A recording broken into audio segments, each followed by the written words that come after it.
Welcome to Tough Talk with me, Felicity Fists. Santa Claus, Papa Noel, St. Nicholas, old obese toy manufacturing giant with army of elf slaves and fetish for felt. Please welcome into the studio Sir Nicholas Christmas.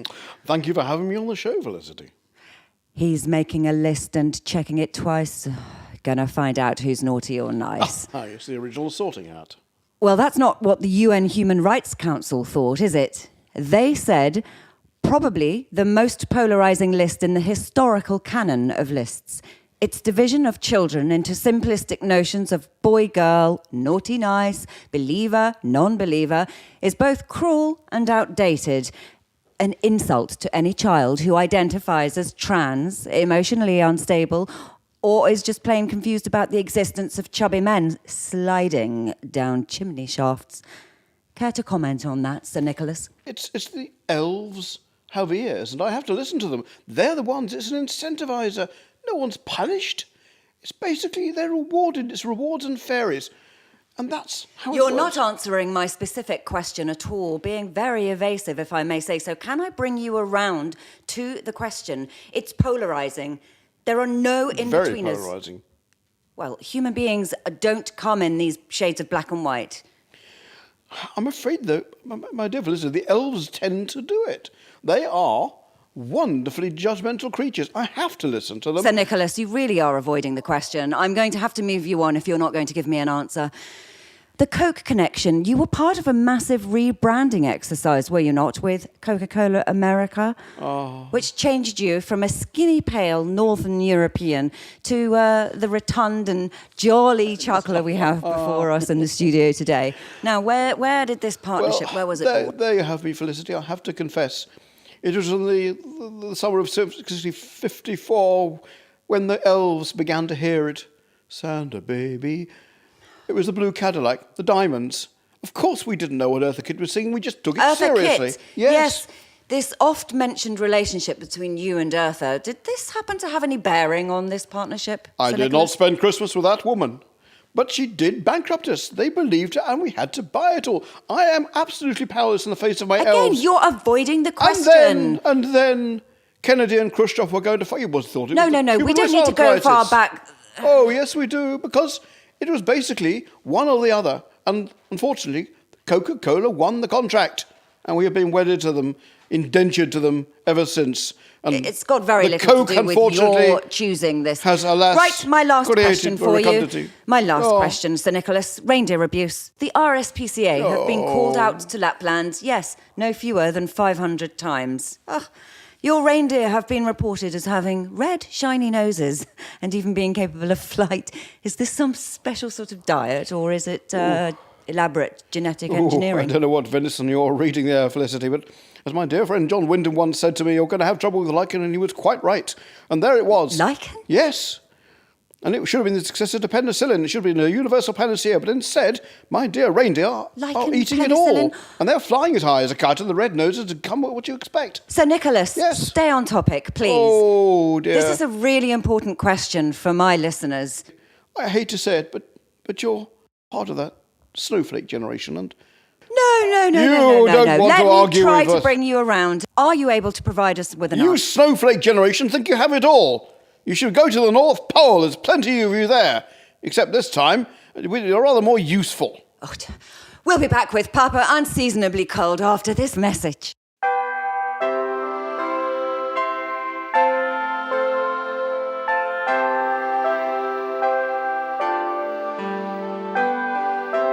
Happy cacophony and metaphorical musings. I'm Roger McCuff, and today's poem is that Christmas classic, A Visit from St. Nicholas, more commonly known as 'Twas the Night Before Coughtmas. Now, you'll have to excuse me. I've got something of a frog in my throat today, but lemon lozenge now.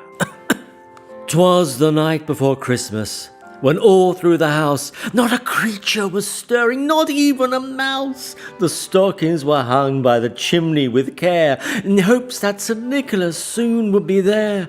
The children were nestled all snug in their beds, while visions of sugar plums danced in their heads, and Mama in her kerchief and I in my cap had just settled our brains for a long winter's nap.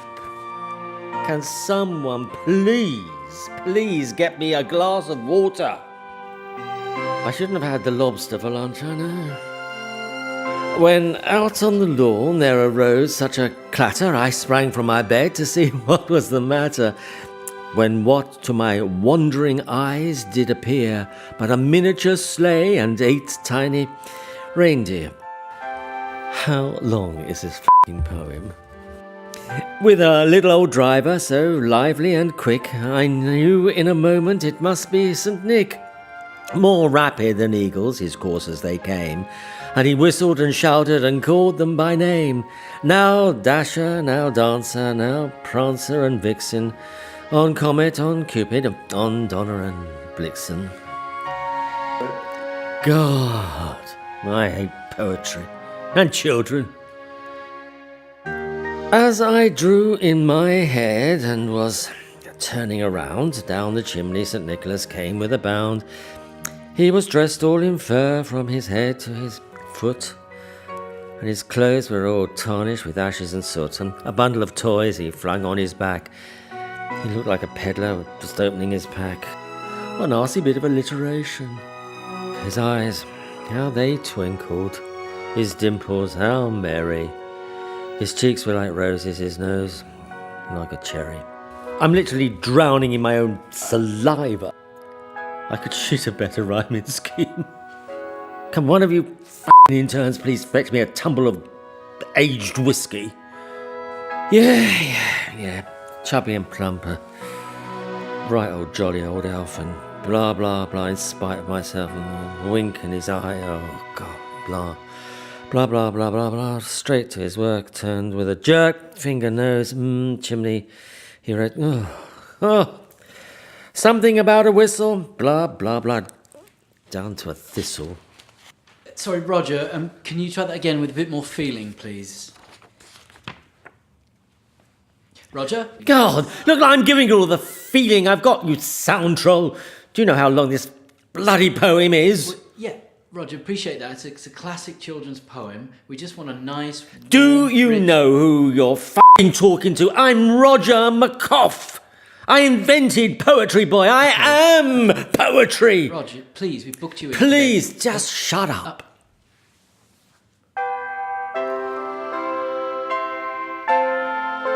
So it's just the last bit with really nice. But I heard him exclaim, ere he drove out of sight, Happy Christmas to all, and to all a good night. Spare me, please spare me. Yeah, poetry literally rots the soul, doesn't it? Oh, God. Do you know, I used to have villanelle groupies, you know, and sonnet orgies. I could have been the poet laureate. I really could. This is ridiculous.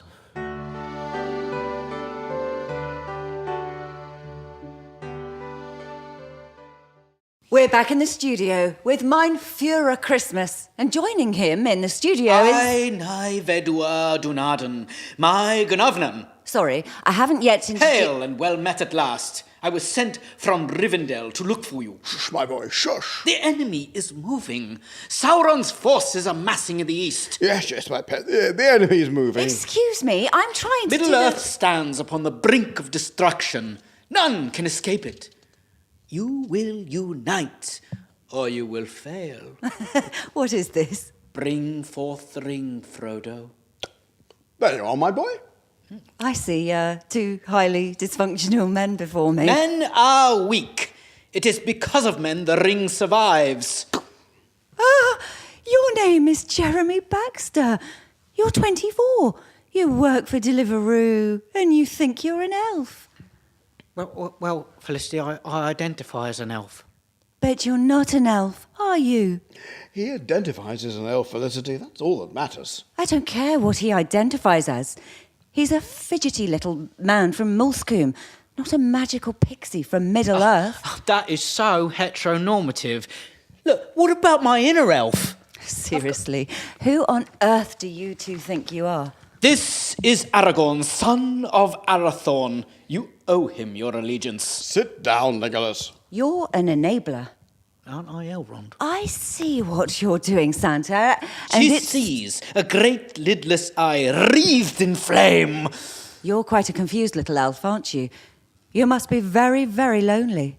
It'll be lonely, this Brexit, without EU by my side. It'll be lonely, this Brexit, without EU by my side. Thank you very much. That's his elfish Presley impression. Oh, now, we agreed this sketch would not reference Brexit. Well, I wish it could be Brexit every day. Down, Pig! Enough!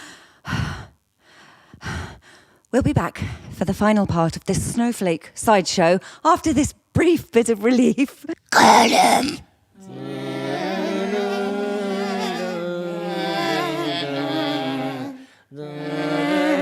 Mother always told us that a strong cup of British tea could cure polio. And though it never worked for her, she had instilled in a healthy pride in our heritage and a strong constitution to boot. That's why we drink Brexy tea these days, homegrown, using only the finest stinging nettles, discarded rhubarb shoots, and reclaimed dandelions. Our bitter brew leaves a pit in your stomach the size of an abandoned coal mine, without any colonisation of India or import tax via the European Union. Brexit tea, British brewed, home dug, grain fed, unsiphoned pleasure in every last drop.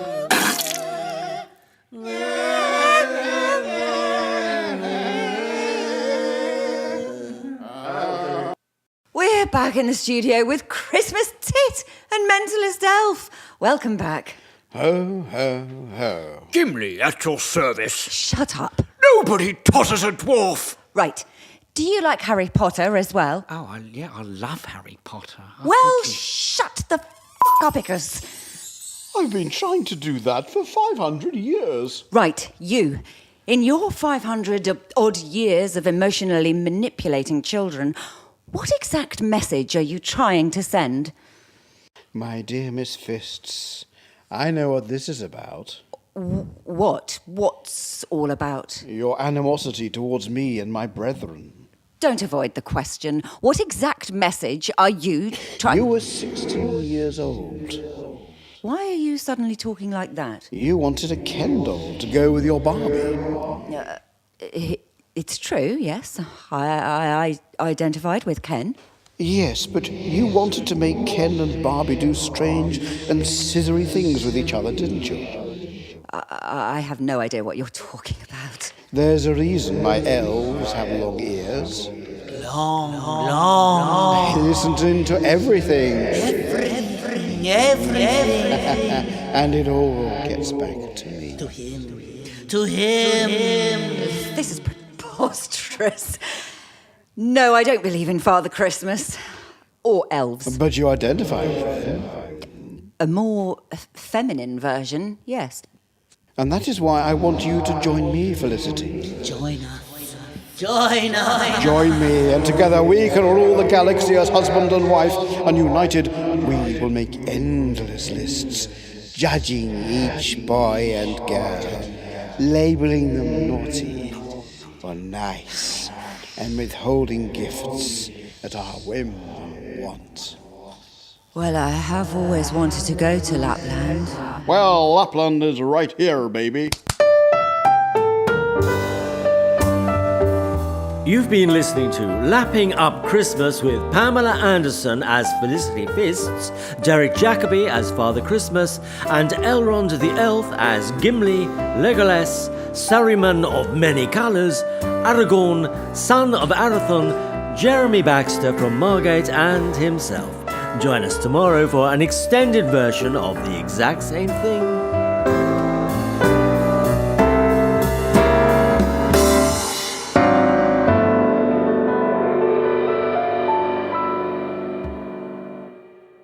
If you've been affected by anything in this evening's show, Please keep it to yourself.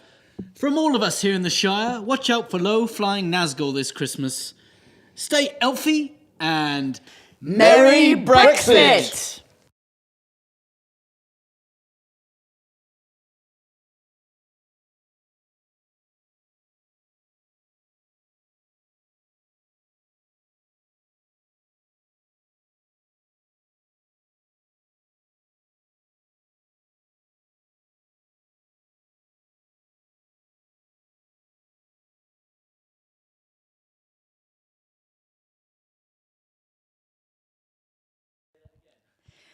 Someone's written here, Gareth is a knob. Tell it like it is.